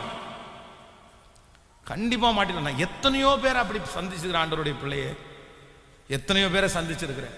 தன்னுடைய கணவன் குடிகாரர், தன்னுடைய 2 பிள்ளைகள் சித்திரவதை தாங்க முடியாதுன்னு சொல்லி தன்னுடைய கணவனாரை விட்டு விட்டு வெளியூருக்கு போய் இன்னைக்கு அந்த பிள்ளைங்க எல்லாம் கல்யாணம் ஆயிட்டாங்க, எல்லாம் திருமணமாய் செட்டில் ஆயிட்டாங்க. ஆனா இன்னைக்கு 20 ஆண்டு தாண்டி அந்த அம்மா யோசிக்கிறாங்க, இல்ல நான் அன்னைக்கு எடுத்த முடிவு ரொம்ப தப்பான முடிவு. அன்னைக்கு யார் சொல்லியும் கேட்கல, என்ன பண்ணியும் கேட்கல. என்ன நீ எனக்கு வாழ தெரியாதுன்னு நினைச்சியா, எனக்கு போக தெரியாதுன்னு நினைச்சியா, எனக்கு சம்பாதிக்க தெரியாதுன்னு நினைச்சியா, என் பிள்ளைகளை என்னால் படிக்க வைக்க முடியாதுன்னு நினைச்சியா, உன் முன்னாடி படிக்க வைக்கிறனா இல்லையான்னு பாரு. அவ்வளவுதான். அந்த ஒரு வைராக்கியம் இன்னைக்கு 20 ஆண்டுகள் தாண்டி அந்த அம்மா அவ்வளோ கஷ்டப்பட்டு இருக்கிறாங்க. இல்லை நான் மிஸ் பண்ணிட்டேன், என்னதான் இருந்தாலும் கொஞ்சம் பொறுமையாக போயிருக்கலாம், ஆண்டவர் மாற்றிருப்பாரு. இன்னைக்கு நினைச்ச என்ன பிரயோஜனம்? முடிவு எடுத்து இத்தனை வருஷம் தாண்டி யோசிச்சு என்ன பிரயோஜனம்? அதனால உங்கள்கிட்ட அதிகாரம் இருக்கிறதற்காக ஒரு முடிவை அவசரப்பட்டு நீங்க என்ன பண்ணிடக்கூடாதுன்னா, ஸோ நம்பர் 3, மூன்றாவதாக ஒரு காரியத்தை சீக்கிரமா சொல்லி உங்களை நான் ஜெபித்து முடிக்கிறதற்கு ஆசைப்படுறேன். எண்ணாகமம் 20ஆம் அதிகாரத்தை எடுத்துக்கொள்ளலாம். எண்ணாகமம் 20ஆம் அதிகாரம்,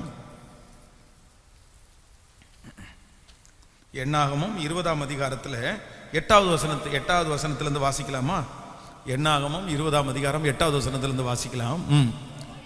நீ கோலை எடுத்துக்கொண்டு நீயும் உன் சகோதரனாகிய ஆரோன் சபையாரை கூடி வர செய்து அவர்கள் கண்களுக்கு முன்னே கன்மலையை பார்த்து பேசுங்கள், அப்பொழுது அது தன்னிடத்திலே உள்ள தண்ணீரை கொடுக்கும். இப்படி நீ அவர்களுக்கு கன்மலையிலிருந்து தண்ணீரை புறப்பட பண்ணி சபையாருக்கும் அவர்கள் மிருக ஜீவன்களுக்கும் குடிக்கும்படி கொடுப்பா என்றார். அடுத்த வசனம், அப்பொழுது மோசே தனக்கு கர்த்தர் கட்டளையிட்டபடி கர்த்தருடைய சன்னதியிலிருந்து கோலை எடுத்தான். அடுத்து மோசே ஆரோனையும் சபையார் வரையும் கன்மலைக்கு முன்பாக கூடி வர செய்தான். அப்பொழுது மோசே அவர்களை நோக்கி, கலகக்காரரே கேளுங்கள், உங்களுக்கு இந்த கன்மலையிலிருந்து நாங்கள் தண்ணீரை புறப்பட பண்ணுவோமோ என்று சொல்லி தன் கையை ஓங்கி கன்மலையை தன் கோலினால் 2 தரம் அடித்தான். உடனே தண்ணீர் ஏராளமாய் புறப்பட்டு வந்தது, சபையார் குடித்தார்கள், அவர்கள் மிருகங்களும் குடித்தது. நன்றாய் கவனிங்கள். நம்பர் 3, மூன்றாவது இந்த மோசே தன்னுடைய கோபத்தினால எடுத்த 3வது முடிவு அவருக்கு ஆபத்தான முடிவா மாறிடுச்சு. இப்ப ஆண்டவர் சொல்றாரு, ஏற்கனவே ஒரு டைம் கண்மலை அடிக்க சொன்னா தண்ணி வந்துருச்சு. இப்ப என்ன சொல்றாருன்னா, நீ கோலை எடுத்து நீ போய் கண்மலைக்கு முன்பாக நீ என்ன போய் முன்னாடி நின்று பேசு. நீ பேசினாலே கண்மலையிலிருந்து என்ன வரும்? தண்ணீர் வரும். ஆனா இவர் கண்மலைக்கு பேசுறதுக்கு முன்னாடி யார்கிட்ட பேசுறாரு? கேட்கல. சில நேரத்தில் ஆண்டவர்கிட்ட பேசுறதுக்கு முன்னாடி மனுஷன்கிட்ட பேசினா இதான் பிரச்சனை வரும். சில டைம் அவங்கள பார்க்கவே கூடாது, யாரை மட்டும் தான் பார்த்துட்டு போயிட்டே இருக்கணும். இந்த பக்கம் திரும்பிட்டா நம்ம ஆவியே கெட்டு போயிடும். பக்கத்தில் இருக்கிற கையை பிடிச்சி சொல்லுங்க, சில பக்கம் திரும்பிட்டீங்கன்னா உங்க ஆவி இருக்கிற ஆவியும் கெட்டு போயிடும். அதனால யாரை மட்டும்தான் பார்த்து ஓடணும்? பாஸ்டரை பார்த்தும் விசுவாசியை பார்த்தும் இல்லை, யாரை பார்த்து மட்டும்தான் ஓடணும்?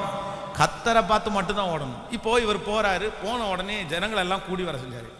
இவங்க மூஞ்சிய பார்த்தாரோ இல்லையோ அவருக்கு என்ன வந்துருச்சு? சிலர் சொல்லுவாங்கல்ல, இந்த மூஞ்சியை பார்த்தாலே எனக்கு என்ன வருது, இந்த மூஞ்சியை பார்த்தாலே கோபம் வருது அப்படின்னு சொல்லுவீங்கல்ல, அந்த மாதிரி மோசைக்கும் அந்த மூஞ்சியை பார்த்த உடனே அப்படியே ரொம்ப கோபம் வருது. அங்க இருக்கிற சூழ்நிலையை பார்த்த உடனே சொல்றாங்க, கலகக்காரரே கேளுங்க. யாரு? இதுவரைக்கும் இப்படியெல்லாம் பேசினதில்லை. ஒரு நாள் பேசினார். எப்படி பேசினார்? ஆண்டவர் சொல்றாரு, இந்த வணங்கா கழுத்துள்ள ஜனம் இந்த ஜனங்களை அழிச்சிடுறேன்னு சொல்லும் போது இவர் பெரிய ஆள் மாதிரி நின்றுட்டு, ஆண்டவரே அழிக்க வேணாம் ஆண்டவரே அப்படின்னா என் பேரை ஜீவ புஸ்தகத்திலேருந்து அப்படியெல்லாம் டயலாக் விட்டவங்க சிலர். அப்படிதான் 10 வருஷத்துக்கு முன்னாடி ஜபத்தில் அவ்வளோ டயலாக் விடுவாங்க. 10 வருஷம் தாண்டி நீர் யாருன்னே எனக்கு தெரியாது ஆண்டவர் அப்படின்னு. ஆமா, மோசே மாதிரி. அப்போ இப்போ தாண்டி போயிடுச்சுல. உடனே இவங்களை பார்த்த உடனே ஒரு நாள் திறப்பில் நின்ன மனுஷனுக்கு இப்போ கோபத்தின் மீது, கலகக்காரரை கேளுங்க, ஏன் ஆண்டவர் உங்களுக்கு தண்ணி தர மாட்டாரா? எத்தனை அற்புதம் பண்ணியிருக்காரு. இவனு கோவப்பட்டு இப்போ கோபத்தினால மதி மயங்கி போச்சு இருக்கு. அதான் ஆத்திரக்காரனுக்கு புத்தி மட்டுன்னுவாங்கல்ல, அவ்வளோதான். இவர் அந்த கோபத்தினால கண்மலையை பார்த்து பேச சொல்லுவார் ஆண்டவர். இவர் கண்மலையை, அதுவும் ஒரு அடி இல்லை. நம்ம எப்பவுமே ஒரு அடி அடிக்கிறோம்னு சொன்னால் நம்ம நார்மலாக இருக்கணும்னு அர்த்தம். 2 அடி அடித்தா அதான். இந்த பிள்ளைகளை அடிக்கும்போது பிரச்சனையை கேட்ட உடனே ஒன்றும் பண்ணாதீங்க, ஒரு 2 மணி நேரம் தாண்டி வாங்க. அப்போ உங்களுக்கு என்ன பண்ணுவோம்னா நிதானமாயிருவீங்க, பாதி கோவம் கம்மியாயிரும். அப்போ அடிக்கிற அடிதான் உங்களுக்கு என்ன அடி, அப்போதான் சரியான கண்டிப்பு. அதுக்கு முன்னாடி கோபத்தோட சேர்ந்து அடிச்சா கொண்டு விட்டாலும் கொண்டு விடுவீங்க. அது ரொம்ப ஜாக்கிரதையாக இருக்கணும். அப்போ இவர் அந்த கோபத்தினுடைய மிகுதினால அந்த ஸ்பாட்லே யார் கோபப்படுத்தினாலும் அந்த ஸ்பாட்டில் நீங்கள் முடிவு என்ன பண்ணக்கூடாதுன்னா, அந்த எடுத்து கண்மலையை அடித்த உடனே தண்ணி வந்துருச்சு, அற்புதம் நடந்துருச்சு. ஆனால் ஆண்டவர் சொல்கிறாரு, நீ என் வார்த்தைக்கு கீழ்ப்படியதுனால நீ கொண்டு போகணுன்ற அந்த கானான் தேசத்துக்குள்ள நீ என்ன பண்ண மாட்டேன்னா. நம்பர் 3, உங்களுடைய கோபத்தில் முடிவு நீங்கள் எப்போ எடுத்துடக்கூடாதுன்னா, சூழ்நிலையை பார்த்து ஒரு தேவனுடைய பிள்ளை கோபப்பட்டு முடிவு எடுத்துடக்கூடாது. ஆமேன்னு சொல்லுங்க. இன்னைக்கு இருக்கிற சூழ்நிலை 10 வருஷம் நீடிக்காது, 5 வருஷம் நீடிக்காது. கண்டிப்பாக அந்த சூழ்நிலையை கர்த்தர் மாற்ற தான் போறாரு. ஆனால் நீங்க எடுத்த முடிவு,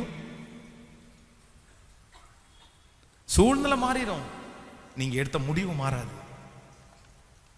அந்த சூழ்நிலை மாறும்போது நீங்க எடுத்த முடிவு உங்க வாழ்க்கையில தப்பா போயிடக்கூடாது. நான் சொல்றது எத்தனை பேருக்கு புரியுது? நான் சொல்றது உங்களுக்கு புரியுதா? சில நேரத்தில் நம்மளை சுற்றி இருக்கிற சூழ்நிலை வித்தியாசமா தெரியும். அந்த சூழ்நிலை இப்படியே நீடிச்சிருமோன்னு நினைச்சிட்டு நம்ம ஒரு முடிவு எடுத்துருவோம், மோசே மாதிரி ஒரு முடிவு எடுத்துருவோம். ஆனா ஒரு 5 வருஷம் தாண்டி அந்த சூழ்நிலை சரியாயிரும். ஆனா நம்ம எடுத்த முடிவு தப்பாயிரும். நம்ம எடுத்த முடிவு தப்பாயிரும். பி கேர்ஃபுல், ரொம்ப கேர்ஃபுல். ஆகார் சாராயிடத்துல இருக்காங்க. சாராய் கொஞ்சம் கடினமா நடத்துறாங்க. இப்போ ஆகாரெல்லாம் என்ன பண்ண முடியலன்னா அங்க இருக்க முடியல. உடனே ஒரு முடிவு எடுக்கிறாங்க, நான் இனி இந்த வீட்டில் என்ன பண்ண மாட்டேன். போயிட்டாங்க. வழியில தூதன் சந்திக்கிறாரு. என்ன சொல்றாரு? அவங்கள கூப்பிடும் போது என்ன கூப்பிடுறாரு? சாராயின் அடிமை பெண்ணாகிய. அப்படின்னா பரிசுத்த ஆவியானவர் எதை சுட்டி காட்டுறாருன்னா, நீ இன்னைக்கு குழந்தை வயிற்றுல உருவானோன்னா தலக்கணம் பிடிச்சி நீ ஆடுற. ஆனா நீ யாரு? இன்னைக்கு உனக்கு இது வந்த உடனே அப்படி நினைக்கிற. ஆனா நீ யாரு? சாராயின் அடிமை பெண்ணாகிய ஆகாரே, நீ எங்கிருந்து வர, நீ எங்க? உடனே இந்த அம்மா என்ன சொல்றாங்கன்னா, ஆண்டவரே நான் வயிற்றுல கர்ப்பிணியா இருக்கிறேன், ஆனா என்னால இந்த அம்மாவுடைய தொந்தரவு. உடனே ஆண்டவர் என்ன சொல்றாரு அப்படின்னா, நம்மளா இருந்தா என்ன பண்ணுவோம்னா, சரி சரி சரி சாமி போயிரு, நீ வாயு மேயமா இருக்க, இந்த நேரத்தில் இப்படியெல்லாம் நீ என்ன பண்ணக்கூடாது. ஆனா தூதன் என்ன சொல்றாரு தெரியுமா? நீ போய் உன் நாச்சியார் அண்டையிலே. ஹலோ, என்ன சொல்றாரு? நான் உன்னை உயர்த்துவேன், நான் உன்னை ஆசீர்வதிப்பேன், நீ ஆபிரகாமுடைய பிள்ளைய வயிற்றுல சுமக்கிறதே ரொம்ப பெருசு, நீ போய் அடங்கி இரு, ஒரு நாள் உனக்கு சந்தோஷம் வரும் அப்படின்னு சொல்றாரு. ரொம்ப கவனம், ரொம்ப கவனம். ஆண்டவரே என் கோபத்தில் நான் எந்த முடிவும் எடுக்காதபடி என்னை. இப்போ சொல்லுங்க பார்க்கலாம். அப்படியே தூங்கிட்டு டக்குன்னு உங்களை தட்டி எழுப்பி கேட்டாங்கன்னா நீ 3 சொல்லணும். கோபத்தில், ஹலோ, கோபத்தில் நியாயம் இருந்தாலும் முடிவு எடுக்கக்கூடாது. நம்பர் 2. 2வது, உங்க கோபத்தில் அதிகாரம் இருந்தாலும். நம்பர் 3. 3வது, உங்க கோபத்தில் சூழ்நிலை சரியில்லைன்னாலும் முடிவு யார் கையில்? கோபப்பட்டாலும் அப்படி முழுங்கிட்டு அவ்வளோதான், நீங்க பார்த்துக்குங்க ஆண்டவரே. அப்போ நான் நம்புறேன், நீதிபரராகிய கர்த்தர், இறங்குகிற கர்த்தர் உங்களுக்கு இரக்கம் செய்யாம இருப்பாரோ? எப்பொழுதும் அவங்க கஷ்டப்படுறவங்க பக்கத்துல என் ஆண்டவர் இருக்கிறார். தேவனே, நொறுங்குண்டதும் நறுங்குண்டதுமான இருதயத்தை நீர் புறக்கணி. எழும்பி நிற்கலாமா கர்த்தர் சமூகத்தில்? கோபம் கொண்டாலும் கோபம் ஆண்டவரை விட்டு பிரிச்சிடும். கோபம் எல்லா ஆசீர்வாதத்தையும் இழக்க பண்ணும். இவ்வளவு வெற்றியாய் பாதுகாப்பாய் எத்தனையோ குழந்தைகள் மரித்த போதிலும் காப்பாற்றப்பட்ட குழந்தை தான் மோசே. பிறக்கும் போதே தன் தாயாருக்கு சம்பளத்தை வாங்கி கொடுத்தவர் மோசே. ஆனா முன்குறிக்கப்பட்ட கானானுக்கு அவர் போகவே முடியல. எப்படின்னா, அவருடைய கோபமே அவருடைய ஓட்டத்தை தடை பண்ண வச்சிருச்சு. சிஸ்டர், பிரதர், உங்களுக்காக ஆண்டவர் இன்னைக்கு யாரோ ஒருத்தனுக்காக தெளிவா கொடுத்திருக்கார். ஏற்கனவே உன்னுடைய கோபம் எத்தனையோ இழப்பை நீ சந்திச்சிட்ட பிரதர். சிஸ்டர், எத்தனையோ இழப்புகளை சந்திச்சிட்டீங்க சிஸ்டர். உன் கோபத்தினால இழந்தது எத்தனை. இன்னைக்கு கோபத்தினால பேசுற வார்த்தையை குறித்து நீங்க வருத்தப்படுறீங்கல்ல. கர்த்தருடைய கையில சொல்லுங்க, ஆண்டவரே ஒரு சாந்த குணம் உள்ள ஒரு இருதயத்தை எனக்கு தாரும் என்று கேளுங்க. சத்தம் கேட்கல.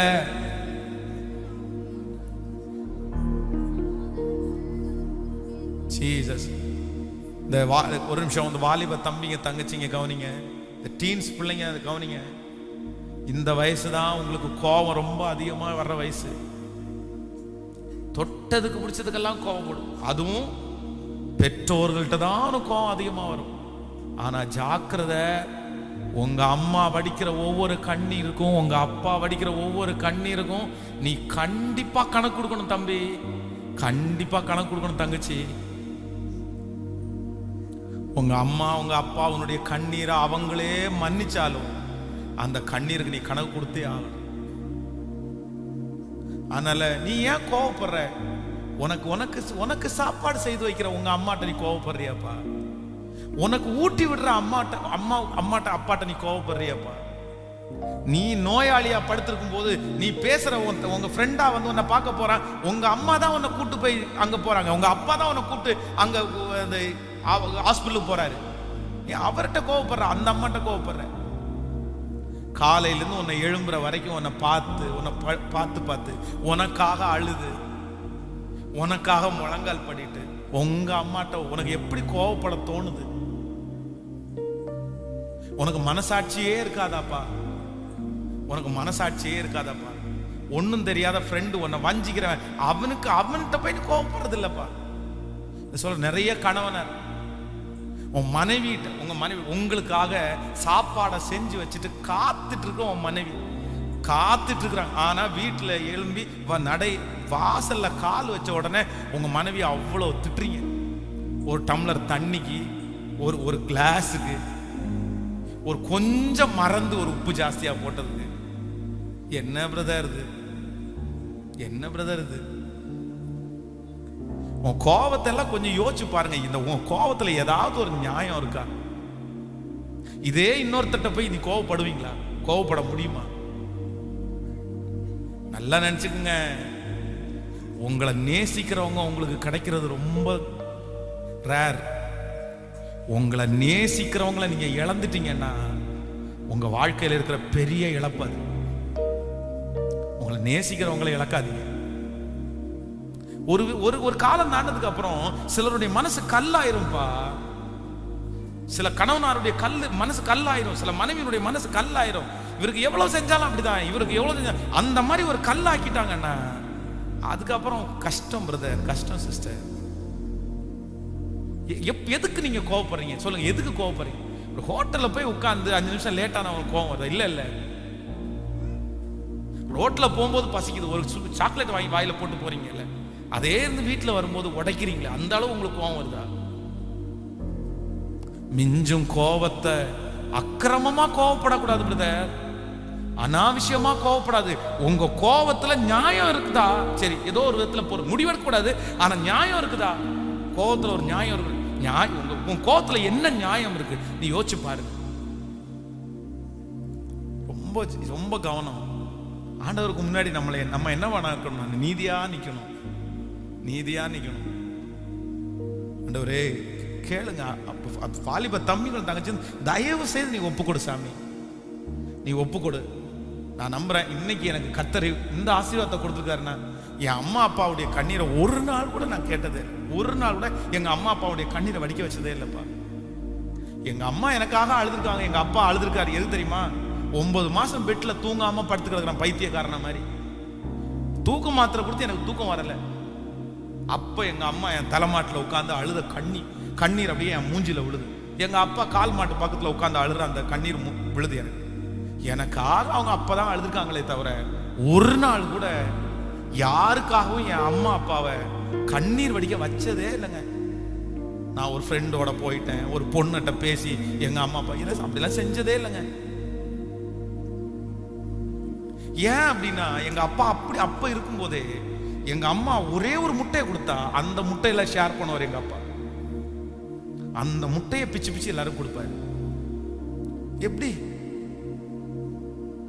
அந்த அந்த உணர்வு எங்க அப்பா சாப்பிட்டு நினைச்சா, அவர் தான் காலில இருந்து உழைச்சிட்டு வர்றாரு, அவருக்கு தான் அந்த முட்டை கொடுக்கணும். நாங்க படிக்க தான் போயிருக்கிறோம், ஆனா அவர் எங்க பிச்சு பிச்சு எல்லாரும் கொடுப்பாரு. உங்க அப்பா உங்க அம்மா பண்ணுற தியாகம் எல்லாம் கொஞ்சம் இல்ல சாமி, நிறையப்பா. நீ தனியா உட்கார்ந்து ஒரு நாள் யோசிச்சுப்பாரு. ஏதோ ஒரு சில அப்பாங்கள் வந்து முரட்டான அப்பாங்க இருக்கலாம், இல்லைன்னு சொல்லல, ஏதோ ஒரு சிலர் இருப்பாங்க. 90% அப்பா அம்மாங்க வந்து பிள்ளைகளுடைய நன்மையை விரும்புறவங்க தான் இருப்பாங்க. அதனால உன் அம்மா அப்பாவை கோவப்பட்டு இனி உன் சத்தம் வீட்டில் வரக்கூடாது. நீ சத்தம் போட்டு பேசக்கூடாது. நீ சத்தம் போட்டு உன் வீட்டில் கோவப்பட்டு பேசுறேன்னா கர்த்தர் உன் மேல பிரியமா இருக்க மாட்டாரு, கர்த்தர் உன் மேல பிரியப்பட மாட்டாரு. அப்படி கோவப்படுத்துற மாதிரி ஒரு சூழ்நிலை வரும்போது அவங்க செஞ்ச தீமையை நினைக்காத, நன்மையை மட்டும் நினைப்பா. நீங்க நன்மையை மட்டும் நினைங்க. அவங்க செஞ்ச நன்மை உன் கண்ணு முன்னாடி வரணும். சரி, இத்தனை நன்மை செஞ்சாங்களே, பரவாயில்ல, விட்டுருவோம். அப்பா ஆண்டவர் ஒரு பட்சத்துல கர்த்தர் கிருபையா இருப்பார். ஹல்லேலூயா, ஹல்லேலூயா. நான் வீணாகி பாழாகி வந்து நிற்கிறே, நான் வீணாகி பாழாகி வந்து நிற்கிறே,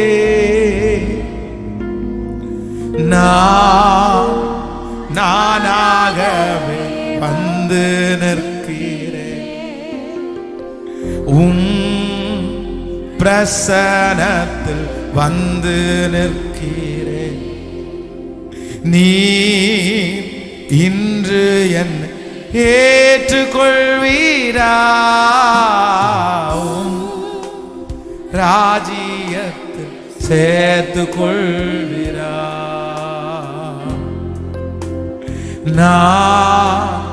நானாகவே சத்தமா பாடிக்கொண்டே இயேசுவே இயேசுவே இயேசுவே, நீர் இன்று என்னை ஏற்றுக்கொள்வீரா. ஓ ஹல்லேலூயா, ராஜி. இப்ப எல்லாருடைய கரங்களை வைத்து சொல்லும், யோசேப்பை போ, யோசேப்பை போ, நான்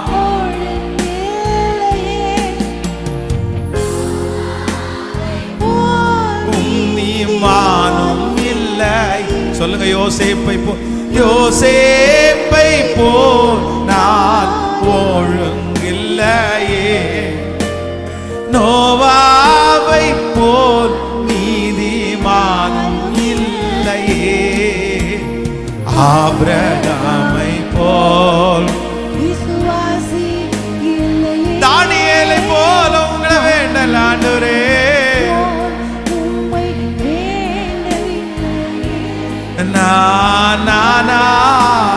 தானாக வந்து இயேசுவே, நானாக வந்து நிற்கிறே, நான் வந்து நிற்கிறே. தேவனே சுத்த இருதயத்தை என்னிலே சிருஷ்டியும், நிலைவரமான ஆவியை என் உள்ளத்திலே புதுப்பியும். இதோ என் உள்ளத்தில் உண்மை இருக்க விரும்புகிறேன். அந்த கரணத்தில் ஞானத்தை எனக்கு தெரியப்படும். என் தாய் என்னை பாவத்தில் கற்பம் தரித்தாள், ஏற்றுக்கொள்வீரா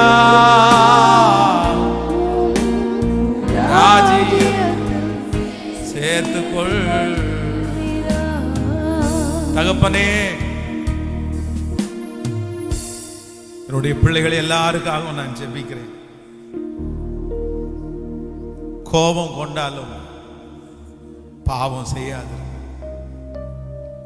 மிஞ்சும் கோபத்தை நீர் அடக்குவீர். எங்க பிள்ளைகளுக்காக திறப்பில் நிற்கிறேன்.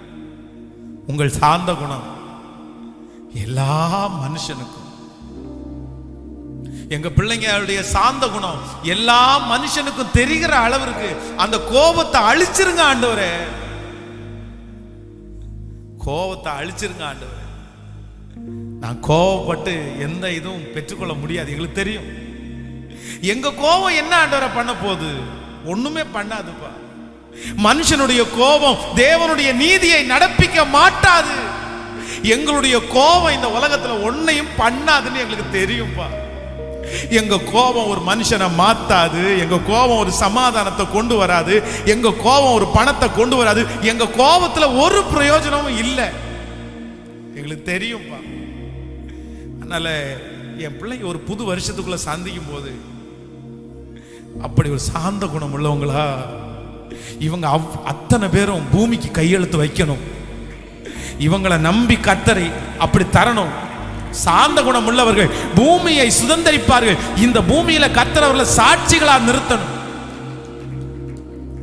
உங்க பிள்ளைகளுடைய கரங்களில் இருக்கிற காணிக்கைகள் தசமா பாருங்க, கையில எடுங்க. ஜெபம் பண்றோம். ஆன்லைன் இருக்கிறவங்க உங்க கைகளில் வைத்துக் கொடுங்க. அப்படியே ஜெபிங்க. நமக்கு இனி ஒரு பெரிய தேவை இருக்குது. கர்த்தர் கிருபையாய் இறங்கணும். ஆண்டவரே, உம்முடைய பிள்ளைகளை மனதார ஆசீர்வதிக்கிறேன்.